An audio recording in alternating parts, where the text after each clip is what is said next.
Nanalo tayo, Esther. What if mag-celebrate tayo? Ayoko, ikaw na lang. Minsan lang, dali na mag-celebrate na tayo. Oh, Esther, okay ka lang? Ano ba? Ano bang problema mo? Esther, kumain ka na. Ano, Esther, hindi mo pa rin ako papansinin? Nung nagising ka, wala ka man lang reaction kung bakit nandito ako. Nung sinabi ko nag-aalala ka, wala ka pa rin sinabi. Kausapin mo naman ako. Hindi mo na dapat ako dinala dito, Rave. Napaka-OA mo, tsaka bakit nandito ka pa? Kasi, iwan mo na ako, kaya ko na sarili ko. Acid reflux lang to, makakalabas din ako maya-maya. Lagi ka raw nandito, ibig sabihin, hindi mo inaalagaan yung sarili mo, Esther. Ano ba yung nasa utak mo, ha? Puro aral na lang, ganun. Tapos ano, pagkain mo, mga libro. Baka hanggang sa panaginip, nag-aaral ka pa rin. Paano magagawa ko? Hindi naman ako katulad mo na mayaman na pwedeng pa-chill-chill lang sa tabi. Kailangan ko ma-maintain yung scholarship ko, Rave. Just let me help you. Hindi ko nga kailangan ng tulong mo. Umalis ka na, sabi. Tigas mo, Esther. Alam mo ba yun? Ikaw na nga yung tinutulungan. Ikaw pa yung galit. Alam mo, bahala ka na sa buhay mo. Himala, hindi mo inaasar ngayon si Esther. Mas mataas yung score mo sa kanya, di ba? O anong pake ko? Bago yan ah. Break na ba kayo? Ulul.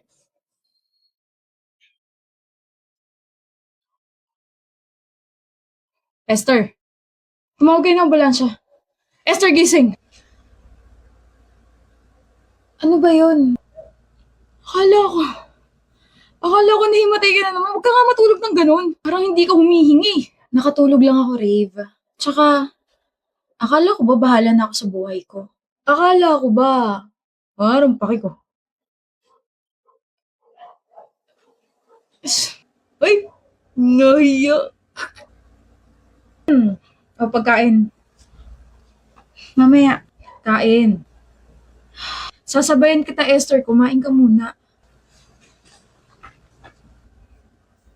Busog. Sorry. Sorry saan? You were just trying to help me pero tama yan, Esther. Maging aware ka sa ginawa mo. Nangaasar ka ba, Rave? Pinaparealize ko lang sa'yo na mali ka. Di mo rin naman ako natiis. Di mo kasi alam kung gaano kakaputla nung dinala ka sa ospital. First time kong makakita ng ganun, sobrang nag-alala ako, promise. Akala ko nga mamamatay ka na tapos malaman-laman ko na pabalik-balik ka pala dun, hayop na yan. Ganito pala yung feeling, no? Na may nag-aalala sa'yo. How about your parents? Parents? Ah, may mga sariling mundo yun. Sugal ang mundo ng mga yun.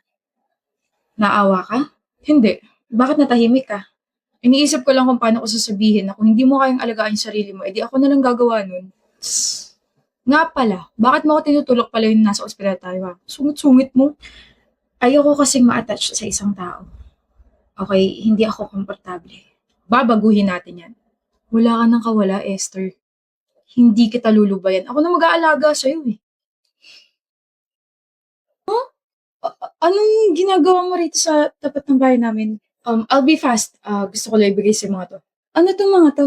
Isang paper bag, nandiyan lahat ng mga ginawa kong reviewers for our upcoming exam week. Alam ko meron ka na pero mas makakatulong kung babasahin mo rin yung akin para mas lumawak yung understanding mo. Oo na, ikaw na mas matalino sa akin. Matagal ko na tinanggap yun. Talaga? Etong isang paper bag, pagkain natin. Huh? Dito ka kakain? Bawal. Hindi, hinatid ko lang, tapos pagka-uwi ko, makikipag-video call ako sa'yo para sabay tayo kumain. Kung okay lang din, sabay na rin tayo mag-aral. What do you think? I think kailangan mo nang umuwi. Sabay tayo, huwag mo munang kakainin nga, magtatampo ko. Babush!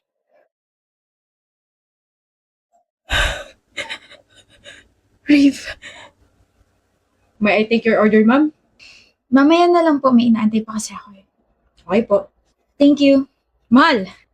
Rave, hinaan mo nga yung boses mo, nasa restaurant tayo. Bakit ba? Excited ako makita ka eh. Ikaw ba, na-excite ka?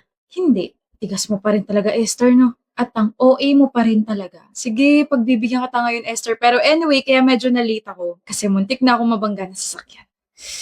Walang Diyon na yan. Ano? Ayos ka lang ba? Oo naman. Sabi ko kasi marami pa akong pangarap kasama ka. Lapitin ka talaga ng mga disgrasya, no? Alam mo, konti na lang, hindi na kita papayagan mag-drive at saka mag-commit mag-isa. Speaking of disgrasya, naalala mo yung munti ka na mabangga 6 years ago? Ganun na ganun yung feeling ko every time na may kinukwento ka na ganyan. Naalala ko yun, naiyak ka pa nga sa kabi. Bakit ka umiiyak? Akala ko, akala ko nabunggo.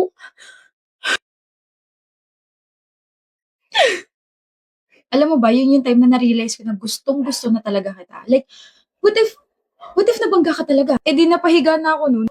Sayang, sana tinuloy mo na tapos doon ka na natulog. Alam mo, mahal, wala ka pa rin kupas. Ang corny-corny mo pa rin mag-joke. Sabi ko naman kasi sa'yo, mag-enroll ka na sa club ko. Club? The Anti-Kakornihan Club.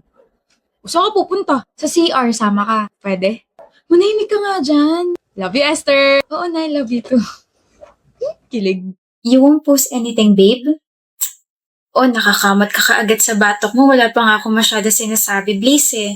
Ipapagawa ka na naman eh. Para namang labag na labag sa kalooban mo. Nakakainis ka na kasi. Kasi mag-iisang taon na tayo pero miski isang photo ko ayaw mong i-post or i-story. Miski sa wallpaper mo ayaw mo. You don't even take pictures of me. Or you don't even compliment me. Ano ba, Katleya? Nakakarindi na yung boses mo. Alam mo ba yun, ha? Ayaw ko nga. Ayaw kong i-post ka kasi ang hassle. Mag-picture ka na lang sarili mo. I-story mo, i-post mo, i-hype mo sarili mo. Pero kapag ibang babae, nagagawa mo mag-comment sa mga post nila. Na ang ganda nila, na ang cute nila, na bagay sa kanila yung mga damit nila. Pero sa akin, ang hassle, gadrama ka na naman. Karindi! Sakit sa tenga. Easy. Maliit na bagay lang naman yung hinihingi ko. I just want you to appreciate me. Diyos ko, parang yun lang. Never mo akong tinrato na girlfriend mo. Alam mo ba yan? Tiga utos, pwede pa. Katleya, bili mo nga ka ng Yossi. Katleya, bili mo kami ng mga kaibigan ko ng alak. Katleya, ninisin mo yung kwarto ko. Katleya, gawin mo yung assignment ko. Paano ba kita natiis? Kasi mahal nga pala kita. Nakakapagod din pala, no? Yun na nga lang yung silbi mo, nagre-reklamo ka pa? Alam mo, tama nga yung mga tropa ko eh. Maarte ka. Kaya dapat sa'yo palaging inuutusan para magtanda. 2 sampal lang yan, baka magreklamo ka pa. Break na tayo, lul. Let's go.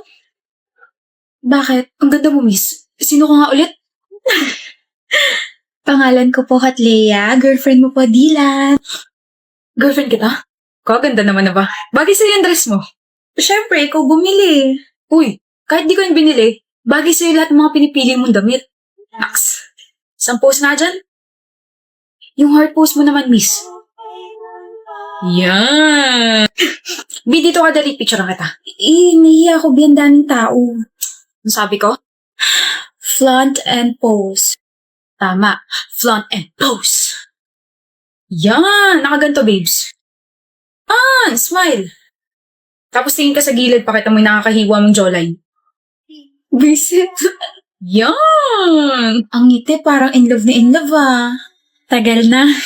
So happy for you, Frenny. Binigyo ka lang ng ex mo dati, pero ngayon kulang na lang mag-slide ka sa baghari mo. You and your words talaga. Ang tanong ng taong bayan, nasa tamang tao na ba? Oo. Nasa tamang tao na ako. Dylan, Kobe, nasa tamang tao ka na ba? Ako rin. Nasa taong tama na. Nilalanggam na ako rito. Makaalis na buwisit. Liga na? Okay, baby. Tapos na ka mag-ayos, baby. Let's go. Ano, baby Annalise? Ha? Hindi ako pinangalan ng room ng mga magulang ko para tawagin mo lang baby, ha? Ayaw mo ba? Isa pa nga! Ha? Isa pa tawag na baby. Napapaganito ako eh. Akala ko naman kung ano. Oy, kinabahan. Akala ko kasi nagalit ka kasi ibang endearment na sabi ko sa'yo. Teka, oo nga. Hindi mo naman ako tinatawag na baby, ah. Mahal talaga tawag mo sa akin. Sino yung baby na yan? Ikaw. Weh, may iba ka na eh. May iba na talaga akong baby. Hindi ako nakikipagbiruan na. Tandaan mo, mag-asawa na tayo. Wala tayong pera pang annulment. May iba na nga kasi akong baby. Analis naman eh. Buntis ako eh. Huh? Buntis ako kaya may iba na akong baby. Nandito na yung bagong baby. Baby natin. Oh my gulay. Surprise? Hoy! Diyos me, yung akala ko mahihimatay ka na. Seryoso, wala kang iba? Wala nga. So may baby na tayo? Oo nga. Bro! Hala ka, natuluyan na nga mahimatay. Hi, Farah. Hi. I'm a huge fan, Farah. I've watched all your movies, interviews, and variety shows. Binili ko din lahat ng mga albums mo. Really? Thank you so much. Para sa'yo. Oh, cute! Thank you so much. Yung puso ko. I'm so tired but I'm so happy. Mukhang itatabi mo yan sa pagtulog Eto? Ang cute nga eh. Ang sarap sirain. Why? Ang cute kaya. May camera sa isang mata niyo. What? Ano? Sir lang ako. Hey. Bakit? I want you all to find someone for me. Pangalan. Wait. Nakalagay sa stuff to yung pangalan niya. Alright, Jim Arcado. Ano ang traso nito? Binigyan niya ako ng stuff toy na may hidden camera. Ano? Hindi, kami na bahala. Thank you. I owe you one. Trabaho. I don't know if you can hear me, but... Hi! You won't be able to run and hide. Kasi they've already tracked you. And you will rot in jail. Baka nga nasa labas na ng bahay mo yung mga polis